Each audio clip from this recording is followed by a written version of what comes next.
Cinema தான் அன்னைக்கு north side போனோம். ஜல்னான்னு ஒரு ஊர். அந்த ஸ்டேஷன்ல எங்க பேட்ச்மேட் ஒருத்தர் ஓடி வரோம். 60-70 பேருமா கையில உருட்டு கட்டையோட. சீரியஸான இஷ்யூ. டமால் டிமில் சத்தம் அடிக்கிறானுங்க காலேஜ் பசங்க, எங்க பசங்க. மேல பர்த்ல விஜய் ரெண்டா சொன்னேன், என்ன அடிக்கிறேன்னு சொல்லிட்டு இந்த 2 பர்த்லயும் கை வச்சுட்டு அங்க இருந்து ஒரு கிக்கு ஒருத்தன, அவ்வளவுதான். 50-60 பேர் உருட்டு கட்டையோட துரத்திட்டு வராங்களாம். டமால் டெமில் சத்தமா. இவர் விஜய் வந்து அப்பர் பர்த்லேருந்து 2 பர்த்தில் கையை வச்சு நெஞ்சில் ஒரே மிதி. இப்போ அவருக்கு 17 வயசா. 17 வயசுல விஜய் எப்படி இருப்பார் தெரியுமா? இவர் தான் 50-60 பேர் உருட்டு கட்டியோட ஏற்றி நடிப்பாராம். என்னடா சொல்றது உங்களெல்லாம்?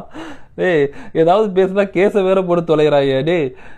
அரசு பதவி ஏதாவது வேணா கேட்டு வாங்கிக்கோயா. படுத்த சின்ன பகுதியை நிறுத்துக்கடா. யாராவது ஸ்டாப் பண்ண சின்ன பகுதியை.